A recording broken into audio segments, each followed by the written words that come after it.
আমাদের নবীর ৬৩ বছরের জীবন ইতিহাস, যাকে সিরাতুন নবী বলা হয়, এটার প্রধান ৩টি অধ্যায় আছে। এই অধ্যায়গুলি যদি আপনারা মনোযোগে শুনেন এবং স্মরণ রাখেন, তাহলে পরবর্তী কথাগুলি বোঝা আপনাদের জন্য সহজ হবে ইনশাআল্লাহ। এই জন্য অনুরোধ করে বলছি যে সিরাতুন নবী বোঝার জন্য সিরাতুন নবীর ৩টি অধ্যায়কে মনোযোগ সহকারে শুনবেন, বুঝবেন, মনে রাখবেন। এর আলোকেই সিরাতুন নবীর যে কোনো কথা আমাদের বুঝতে হবে।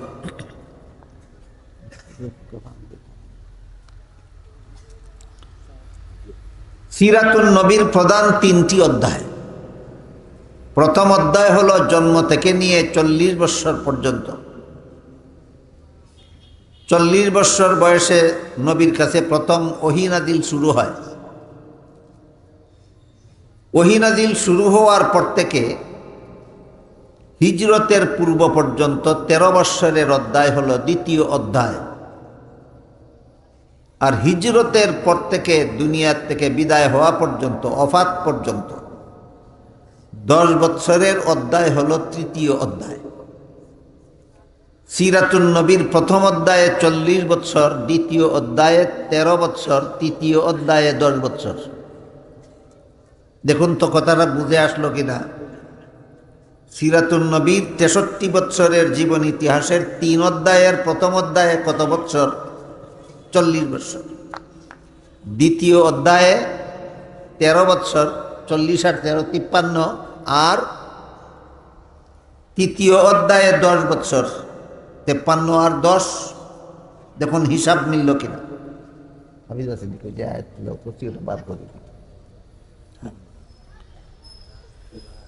এই ৩টি অধ্যায়ের ৩টি বৈশিষ্ট্য আছে। সিরাতুন নবীর প্রথম অধ্যায় ৪০ বৎসরের প্রথম অধ্যায়। এই অধ্যায়ের বৈশিষ্ট্য হলো এটা নবীর জন্য নবুয়তের দলিল। একটু পরে বুঝবেন নবীর জন্য নবুয়তের দলিল কাকে বলে। আর দ্বিতীয় এবং তৃতীয় অধ্যায় হলো উম্মতের জন্য শরীয়তের দলিল। একটু পরে বুঝুন উম্মতের জন্য শরীয়তের দলিল কাকে বলে। আপাতত বয়ানের ধারাবাহিকতা বজায় রাখার জন্য বুঝে না বুঝে মনে রাখুন, ৪০ বৎসরের জীবন ইতিহাস ছিল নবীর জন্য নবুয়তের দলিল। আর তৃতীয় এবং তৃতীয় অধ্যায়ের ২৩ বৎসরের জীবন ইতিহাস ছিল উম্মতের জন্য শরীয়তের দলিল। নবুয়তের জন্য নবুয়তের দলিল বলতে বোঝায় এই জীবনে নবী যত কাজ করেছেন, যত কথা বলেছেন, সেগুলি উম্মতের জন্য শরীয়তের দলিল নয়, শুধু তিনি যে নবী ছিলেন সেই কথার দলিল। যেমন ধরুন,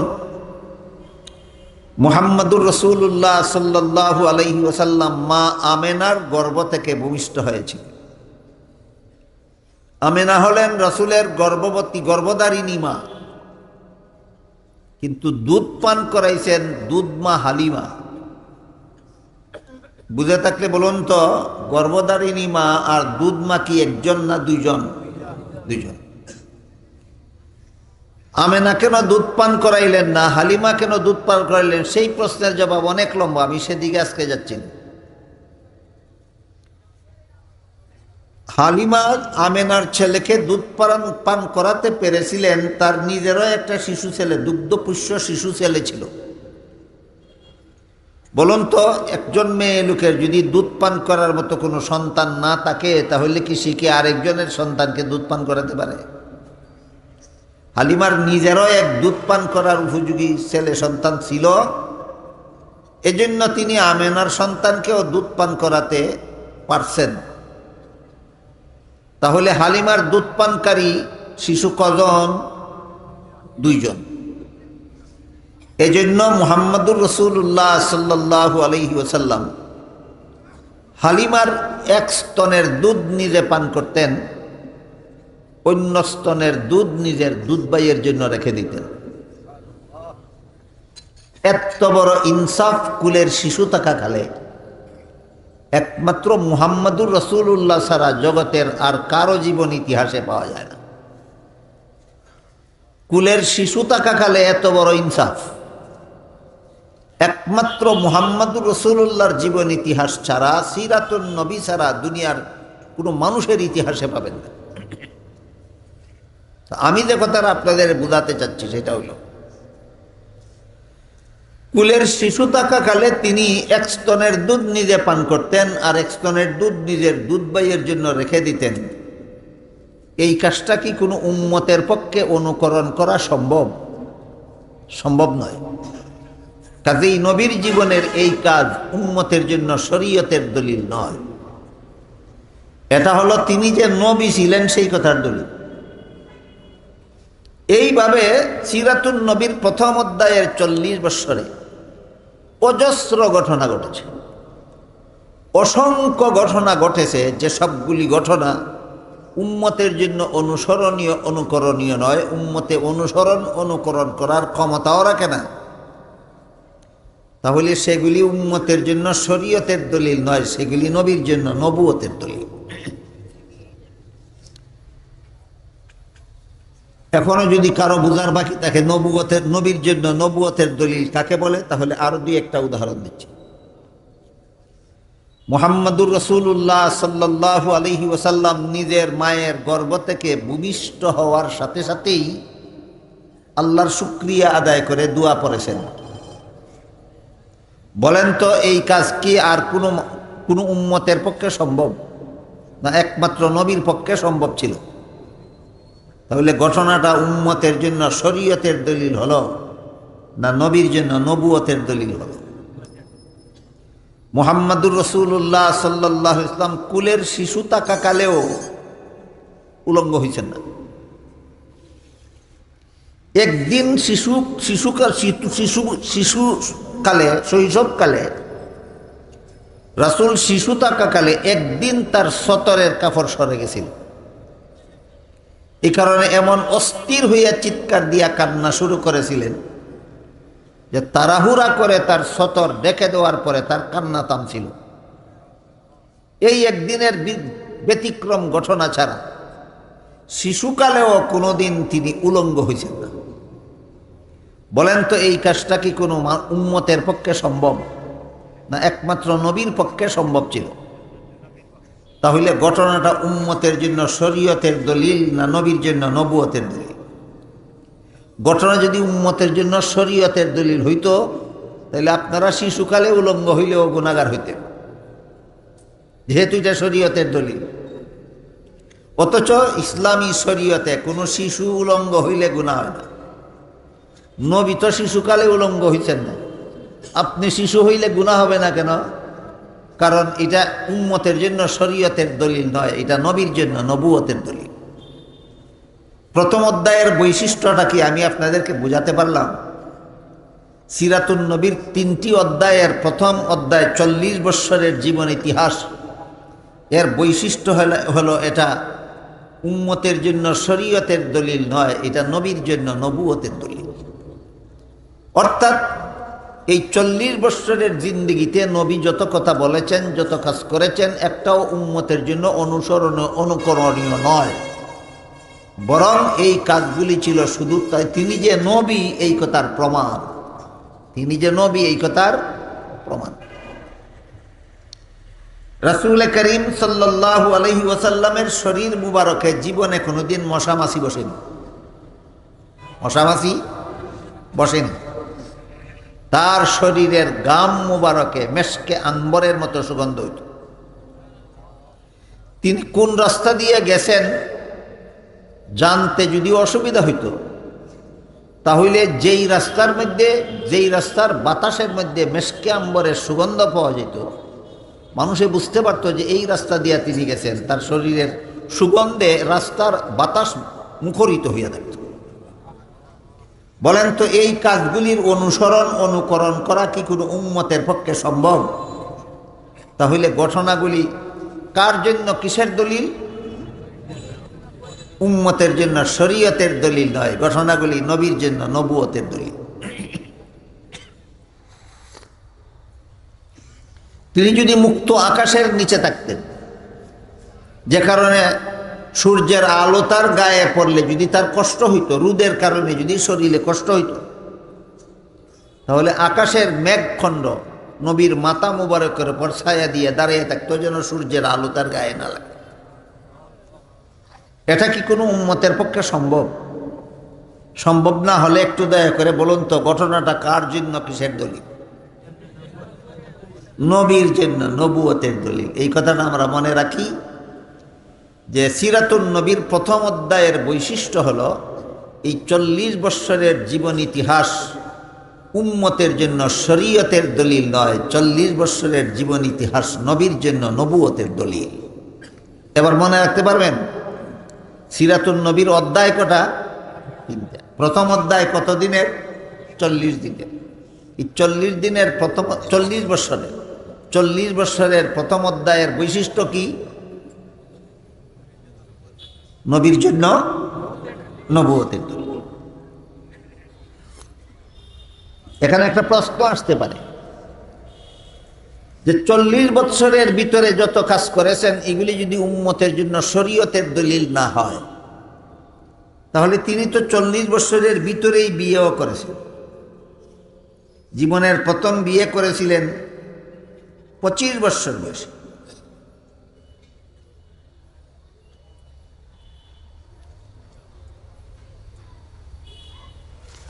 জীবনের প্রথম বিয়ে করেছিলেন কত বৎসর বয়সে? দেখি 40 বৎসরের পরে না আগে? আগে। তাহলে বিয়ে করা উম্মতের জন্য সুন্নত হইল কিভাবে? 40 বৎসর পূর্ণ হওয়ার আগের ঘটনা যদি উম্মতের জন্য অনুসরণীয় না হয়, তাহলে তো নবী 40 বৎসর পূর্ণ হওয়ার আগেই বিয়ে করেছেন, এটা উম্মতের জন্য সুন্নত হইল কিভাবে? এই প্রশ্নের জবাব হলো 25 বৎসর বয়সে নবী বিয়ে করেছিলেন, এই জন্য বিয়ে করা উম্মতের জন্য সুন্নত হয়নি। 40 বৎসর পূর্ণ হওয়ার পরে নবী বলে দিয়েছেন, ইয়া মাশারা শাবাব মান ইসতাতা মিনকুমুল বাআতা ফালইয়াতাযাওয়াজ। হে যুব সম্প্রদায়, তোমাদের যারা বিয়ের সামর্থ্য রাখো তোমরা বিয়ে করো। 40 বৎসর পূর্ণ হওয়ার পরে নবী আমাদেরকে বিয়ে করতে বলেছেন, এই জন্য বিয়ে করা আমাদের জন্য সুন্নত হয়েছে। 40 বৎসর পূর্ণ হওয়ার আগে তিনি নিজে বিয়ে করেছিলেন, এই জন্য বিয়ে আমাদের জন্য সুন্নত হয়নি। বিষয়টাকে আমি আপনাদেরকে বোঝাতে পারলাম? গেল প্রথম অধ্যায়ের বৈশিষ্ট্য। দ্বিতীয় অধ্যায় এবং তৃতীয় অধ্যায়ের সমষ্টিগত বৈশিষ্ট্য আছে, আর পৃথক পৃথক বৈশিষ্ট্য আছে ভিন্ন। দ্বিতীয় অধ্যায়ের 13 বৎসর আর তৃতীয় অধ্যায়ের 10 বৎসর, এই 23 বৎসরের সিরাতুন নবীর বৈশিষ্ট্য হলো এই 23 বৎসরের ভিতরে নবী যত কথা বলেছেন, যত কাজ করেছেন, এইগুলি উম্মতের জন্য শরীয়তের দলিল। এবার দেখুন তো প্রথম অধ্যায় আর পরবর্তী অধ্যায়ের পার্থক্যটা বুঝতে পারলেন কিনা? 40 বৎসর পূর্ণ হওয়ার আগের জিন্দেগি নবীর জন্য নবুয়তের দলিল, আর 40 বৎসর পূর্ণ হওয়ার পরবর্তী জিন্দেগি উম্মতের জন্য শরীয়তের দলিল। এবার বুঝুন এটা কিভাবে। 40 বৎসর পূর্ণ হওয়ার পর রাসূল করিম সাল্লাল্লাহু আলাইহি ওয়াসাল্লাম নিজেও নামাজ পড়েছেন, উম্মতকেও নামাজ পড়তে বলেছেন। রাসূল বলেন, সাল্লু কামা রাআইতুমুনি উসাল্লি, তোমরা আমাকে যেভাবে নামাজ পড়তে দেখো সেভাবে নামাজ পড়ো। তাহলে নবী যে নামাজ পড়েছেন, আমাদেরকেও তার অনুকরণে নামাজ পড়তে বলেছেন। এটা কোন জীবনের ঘটনা? 40 বছর পূর্ণ হওয়ার আগের না পরে? পরের ঘটনাটা শুধু নবীর জন্য আলাদা না আমাদেরকেও অনুসরণ করতে হয়? এমন জিন্দেগির নাম উম্মতের জন্য শরীয়তের দলিল। 40 বছর পূর্ণ হওয়ার পরের জিন্দেগিতে রাসূল নিজেও রমজান মাসে রোজা রেখেছেন, আমাদেরকেও রাখতে বলেছেন। সুতরাং এই দুইটা অধ্যায় কার জন্য, কিসের দলিল? উম্মতের জন্য শরীয়তের দলিল। 40 বছর পূর্ণ হওয়ার পরে রাসূল করিম সাল্লাল্লাহু আলাইহি ওয়াসাল্লাম নিজেও মুখে কমপক্ষে এক মুষ্টি পরিমাণ লম্বা দাড়ি রেখেছেন, আমাদেরকেও বলেছেন আফুল্লুহা, দাড়ি লম্বা করো। তাহলে এটা কার জন্য, কিসের দলিল? 5 বেলার নামাজ পড়াটা নবীর জন্য নবুয়তের দলিল না উম্মতের জন্য শরীয়তের দলিল? নবী রমজান মাসে রোজা রেখেছেন, এটা কার জন্য, কিসের দলিল? উম্মতের জন্য শরীয়তের দলিল। 40 বছর পূর্ণ হওয়ার পর রাসূল নিজেও লম্বা দাড়ি রেখেছেন, আমাদেরকেও দাড়ি লম্বা করতে নির্দেশ দিয়েছেন। সুতরাং ঘটনাটা কার জন্য, কিসের দলিল? উম্মতের জন্য শরীয়তের দলিল। এই দুইটা বৈশিষ্ট্য কি আমি আপনাদেরকে বুঝাতে পারলাম? বুঝতে পারলেন? নবীর জন্য নবুয়তের দলিল কাকে বলে আর উম্মতের জন্য শরীয়তের দলিল কাকে বলে। এবার আরেকটা প্রশ্ন, 40 বছর পূর্ণ হওয়ার পর রাসূল করিম সাল্লাল্লাহু আলাইহি ওয়াসাল্লাম সশরীরে 7 আসমানের উপরে মেরাজ করতে গেছিলেন। আজকে নতুন শুনেছেন না আরো শুনেছেন? 40 বছর পূর্ণ হওয়ার আগে না পরে? পরে। এদায় বলছিলাম বা তুমি হোক করে গেছলাই নি, আমি বুঝলাম বলা হতান বাদে বাদে ডিস্টার্ব করবাই, আমি জানি। এদায় বলছিলাম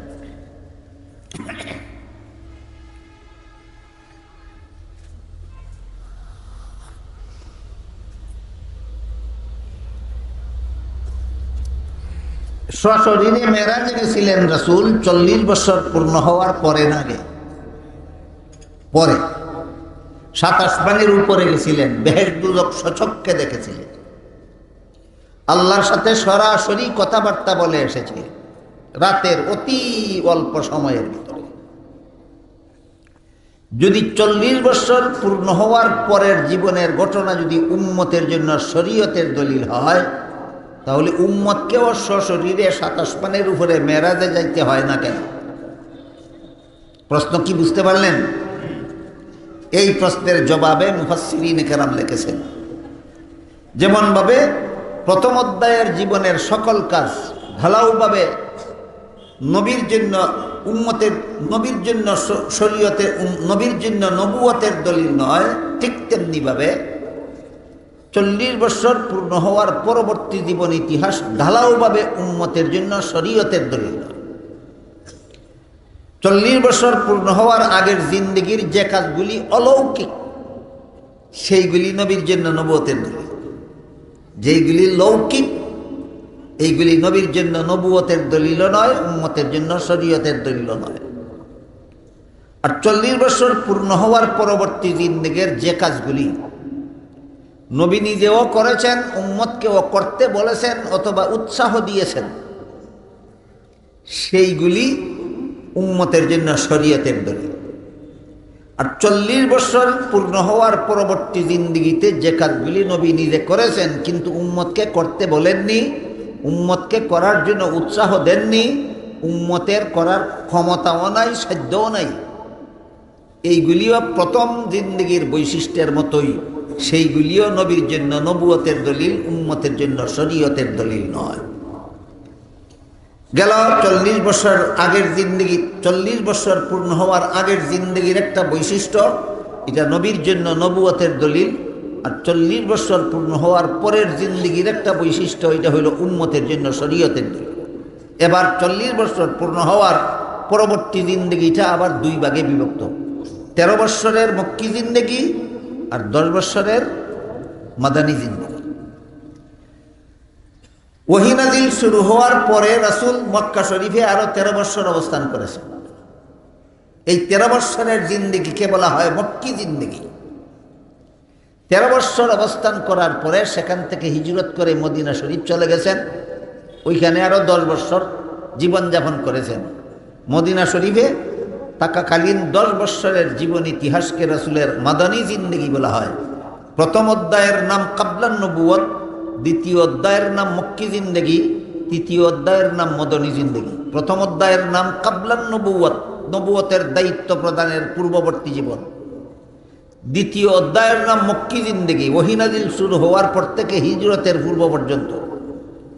তৃতীয় অধ্যায়ের নাম মদনী জিন্দেগি, হিজরতের পর থেকে ওফাত পর্যন্ত। বুঝে থাকলে একটু দয়া করে বলুন, সিরাতুন নবীর প্রধান অধ্যায় কটা? 3টা। প্রথম অধ্যায় কতদিনের জিন্দেগি? এই অধ্যায় হইল নবী কাবলান, এটার নাম কাবলান নবুয়ত, বৈশিষ্ট্য হইল নবীর জন্য শরীয়তের দলিল। দ্বিতীয় অধ্যায়ের নাম মক্কি জিন্দেগি, সময়কাল 13 বৎসরের। এই অধ্যায়ের কার্যকলাপ উম্মতের জন্য শরীয়তের দলিল। তৃতীয় অধ্যায় মদনী জিন্দেগি, হিজরতের পরবর্তী 10 বৎসরের। এই অধ্যায়টাও উম্মতের জন্য শরীয়তের দলিল। তবে মক্কি জিন্দেগির এমন একটা আলাদা বৈশিষ্ট্য আছে যেটা মদনী জিন্দেগিতে নাই, আর মদনী জিন্দেগির একটা আলাদা বৈশিষ্ট্য আছে যেটা মক্কি জিন্দেগিতে নাই।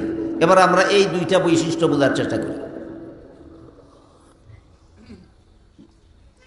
মক্কি জিন্দেগির একটা আলাদা বৈশিষ্ট্য আছে, মদনী জিন্দেগিরও একটা আলাদা বৈশিষ্ট্য আছে। মক্কি জিন্দেগির বৈশিষ্ট্যটা মদনী জিন্দেগিতে নাই, আর মদনী জিন্দেগির বৈশিষ্ট্যটা মক্কি জিন্দেগিতে নাই।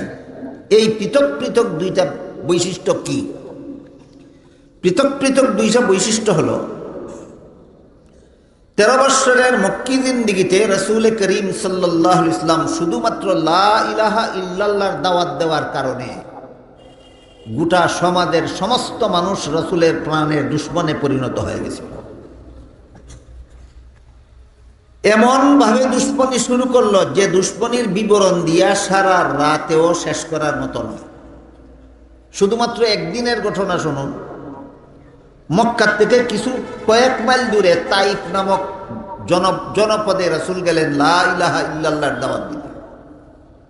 তারা দাওয়াত তো গ্রহণ করলই না, এই দাওয়াত দেওয়ার অপরাধে তারা নবীর ফেরার পথে নবীর শরীর মুবারকে পাথরের ডিল বৃষ্টির মতো বর্ষণ করতে লাগলো। তাদের নিক্ষিপ্ত ডিলের আঘাতে আঘাতে সমস্ত শরীর জখম হইয়া রক্তে লাল হয়ে গেল। নবী যখন বেশি আঘাত সহ্য করতে না পারে মাটিতে পড়ে যেতেন, তখন তাদের 2 জন নবী 2 হাতে ধরে জোর করে দাঁড় করিয়ে দিত আর বলতে, তো পরে গেলে চলবে না, হাঁটতে হবে। আবার নবী হাঁটা শুরু করতেন, আবার ডিল ছোড়া শুরু করত, আবার মাটিতে পড়ে যেতেন, আবার জোর করে দাঁড় করিয়ে দিত, হাঁটতে বাধ্য করত। এইরকম অত্যাচার, এইরকম জুলুম নির্যাতন তারা একতরফাভাবে চালিয়ে গেছে দীর্ঘ 13টি বৎসর পর্যন্ত। যারা এইরকম দুশ্মনীটা 13 বৎসর করেছে, এরা প্রথম অধ্যায়ের 40 বৎসরে নবীকে একটা উপাধি দিয়েছিল আল আমিন। আল আমিন না, আল আমিন অর্থ জগৎ, সমস্ত জগৎ, আর আল আমিন অর্থ আমানতদার, সত্যবাদী, বিশ্বাস্য। প্রশ্ন জাগে 40 বৎসর পর্যন্ত যারা নবীকে আল আমিন উপাধিতে ভূষিত করে রাখলো, এরা 40 বৎসর পরে এমন জঘন্যতম দুশ্মনে পরিণত হইল কেন? এই জিনিসটা যারা সিরাতুন নবীর শ্রোতা বর্তমান দুনিয়ায়, তাদের মনোযোগ সহকারে বোঝা দরকার। 40 বৎসরের কাবলান নবুয়তের জিন্দেগিতে রাসূল করিম সাল্লাল্লাহু আলাইহি ওয়াসাল্লামকে উপাধি দিলে, উনার গুণ গাইলে, উনার প্রশংসা করলেই স্বার্থ, উনার কোনো কাজের অনুকরণ করতে হতো না। রসুল তখন বলেননি আমি যেভাবে নামাজ পড়ি সেভাবে নামাজ পড়ো। রাসূল যেভাবে রোজা রাখেন সেভাবে রোজা রাখার কোনো নির্দেশ ছিল না। রাসূল যেভাবে দাড়ি রাখেন সেভাবে দাড়ি রাখার কোনো নির্দেশ ছিল না। রাসূল যেভাবে টুপি পরেন সেভাবে টুপি পরার কোনো নির্দেশ ছিল না। রাসূল যেমন লম্বা জামা পরেন এরকম লম্বা জামা পরার জন্য রসুলের পক্ষ থেকে কোনো নির্দেশ ছিল না। এক কথায় 40 বৎসরের জিন্দেগিতে নবীকে মুখের দ্বারা গুণ গাইলেই চলত, কাজে কর্মে কিছু করতে হইতো না। এই জন্য তখনকার জীবনে বন্ধুর কোনো অভাব ছিল না। কিসের অভাব ছিল না? কেন? মুখের দ্বারা গুণ গাইলেই হয়, কিছু করার মতো কোনো কাজ নাই। আর 40 বৎসরের পরের জিন্দেগিতে মুখের দ্বারা গুণ গাইলে চলে না। এখন নবীকে মানতে হইলে সর্বপ্রথম লা ইলাহা ইল্লাল্লাহ স্বীকার করতে হয়, মুহাম্মাদুর রাসূলুল্লাহ স্বীকার করতে হয়, হারাম রুজি ছাড়তে হয়, সুদ খাওয়া ছাড়তে হয়, ঘুষ খাওয়া ছাড়তে হয়, মদ খাওয়া ছাড়তে হয়, গাঞ্জা খাওয়া ছাড়তে হয়, নামাজ রোজা করতে হয়, ইবাদত বন্দেগী করতে হয়, নবীর তরিকা মতো জীবনযাপন করতে হয়। এখন মানতে হইলে এইগুলি করতে হয়। এই জন্য এখন দুশ্মনে পরিণত হচ্ছে। বর্তমান যুগেও যদি এমন চরিত্রের কোনো মানুষ পাওয়া যায়, নবীর মুখের দ্বারা গুণ গাইলে খুব ভালো, কিন্তু নবীর অমুক কাজের অনুসরণ করতে হবে, তমুক কাজের অনুসরণ করতে হবে বললেই দুশ্মনী শুরু করে দেয়, তাহলে এদের চরিত্র আর সেই 40 বছরের মক্কি জিন্দেগির মূর্তি পূজারীদের চরিত্রে ব্যবধান কোথায়? এই বিষয়টা সিরাতুন নবীর শ্রোতাদের বুঝা দরকার মনোযোগের সাথে, এবং তা মনে রাখা দরকার। 40 বছর পর্যন্ত নবীর গুণ গাইল কেন? কারণ গুণ গাইলেই চলে, আর কোনো কাজ করতে হয় না। 40 বছর পরে দুশ্মনে পরিণত হইল কেন? এখন শুধু নবীর গুণ গাইলে হয় না, এখন নবীর অনুসরণ করতে হয়, নবীর অনুকরণ করতে হয়, নবীর কথা মেনে চলতে হয়, নবীর কাজ পালন করতে হয়। এই জন্য দুশ্মনে পরিণত হয়েছিল। এরা যতভাবে দুশ্মনী করেছে, আল্লাহর পক্ষ থেকে হুকুম ছিল শুধু নীরবে সহ্য করো, প্রতিশোধ নিতে যায় না, প্রতিবাদও করতে যায় না, টু শব্দটুকু করতে পারো না। তারা শুধু নির্যাতন করবে আর তোমরা শুধু সহ্য করবে, এই পর্যন্তই আল্লাহর হুকুম ছিল। দীর্ঘ 13টি বৎসর পর্যন্ত আল্লাহর হুকুমে নবী এবং যে কিছু সংখ্যক মানুষ ইসলাম গ্রহণ করেছিল তারা সবাই এই একতরফা জুলুম নির্যাতন সহ্য করে গেলেন। এইটাই 13 বৎসরের মক্কি জিন্দেগির বৈশিষ্ট্য, যে সন্ত্রাসীরা হামলা করবে আর তোমরা শুধু নীরবে সহ্য করবে। বলেন এটা কোন অধ্যায়ের বৈশিষ্ট্য? দ্বিতীয় অধ্যায়ের বৈশিষ্ট্য। দুশ্মনরা হামলা করবে আর তোমরা শুধু নীরবে সহ্য করবে, প্রতিশোধ দূরের কথা, প্রতিবাদ দূরের কথা, টু শব্দটুকু করা যাবে না তাদের বিরুদ্ধে, শুধু সহ্য করো। কারণ আল্লাহ জানেন এই সহ্য করার একটা সুফল আসতেছে ভবিষ্যতের জন্য। এই সহ্য করার কি সুফল এসেছিল ভবিষ্যতের জন্য? মক্কা বিজয়ের দিন রাসূল করিম সাল্লাল্লাহু আলাইহি ওয়াসাল্লাম জিজ্ঞাসা করেছিলেন মক্কাবাসীকে যে দীর্ঘ 13টি বৎসর পর্যন্ত আমার সাথে আর আমার অনুসারী কিছু সংখ্যক মুসলমানের সাথে কি পরিমাণ দুর্ব্যবহার তোমরা করেছিলা, তোমরা মনে আছে? তারা বলে মনে আছে।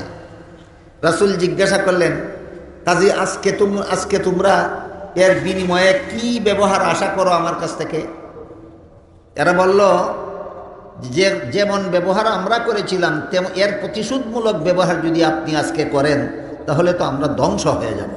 আমরা আগেও আপনাকে একজন সম্ভ্রান্ত ব্যক্তি হিসেবে জানতাম, আজকেও আপনার কাছে একটা সম্ভ্রান্ত মানুষের ব্যবহার চাই। এই কথাটা বলা মাত্র রাসূল সাধারণ ক্ষমার ঘোষণা করে দিলেন। 13 বৎসর পর্যন্ত যত নির্যাতন তোমরা করেছিলে সমস্ত নির্যাতন আমি মাফ করে দিলাম। মাফ করে দিলাম বলার সাথে সাথে সমস্ত মক্কাবাসী কলেমা পড়ে মুসলমান হয়ে গেল। এবার বুঝলেন কিনা আল্লাহর হেকমত? কেন বলেছিলেন নীরবে সহ্য করতে হবে? বুঝলেন কিনা? আমি কি বিষয়টা আপনাদেরকে বুঝাতে পারলাম? দীর্ঘ 13টি বৎসর পর্যন্ত তারা অমানবিক নির্যাতন চালিয়েছিল নবী এবং নবীর অনুসারী মুসলমানদের উপর। আল্লাহ হুকুম দিয়েছেন টু শব্দ করা যাবে না, শুধু নীরবে সহ্য করো। এর ফলাফল পেয়েছিলেন কিনা মক্কা বিজয়ের দিন? মক্কা বিজয়ের দিন আল্লাহ রসুল এতগুলি নির্যাতন মাফ করে দিলাম বলার সাথে সাথে সমস্ত মক্কাবাসী কলেমা পড়ে মুসলমান হয়ে গেছে। গেল 13 বৎসরের মক্কি জিন্দেগি দ্বিতীয় অধ্যায়ের বৈশিষ্ট্য। 10 বৎসরের মদনী জিন্দেগি তৃতীয় অধ্যায়। এর বৈশিষ্ট্য হলো আর সন্ত্রাসী হামলা নীরবে সহ্য করা নয়, এবার জিহাদের মাধ্যমে সন্ত্রাস নির্মূল করতে হবে। কিসের মাধ্যমে? জিহাদের মাধ্যমে। তাই আগের বছর রাসূল হিজরত করে মক্কা মদিনা শরীফ গেলেন, পরের বছরই মক্কার শীর্ষ সন্ত্রাসী আবু জাহাল 950 অস্ত্রসজ্জিত সন্ত্রাসী নিয়ে মদিনায় চলে গেল হামলা করার জন্য।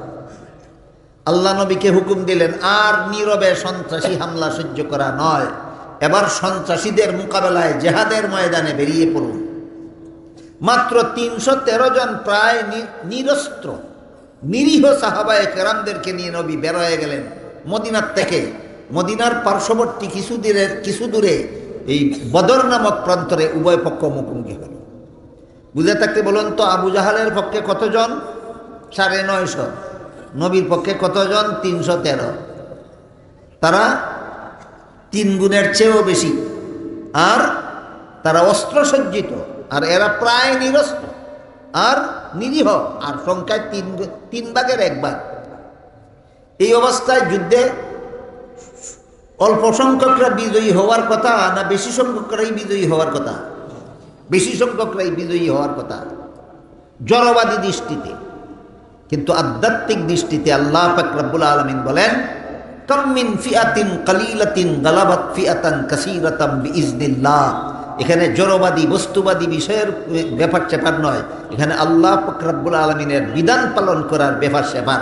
আল্লাহ হুকুম দিয়েছেন জেহাদের ময়দানে ঝাঁপিয়ে পড়ো সন্ত্রাস দমনের জন্য, তাই রসুল জেহাদের ময়দানে ঝাঁপিয়ে পড়েছেন শুধুমাত্র সন্ত্রাস দমনের জন্য, কাউকে গায়ের জোরে মুসলমান বানাবার জন্য নয়।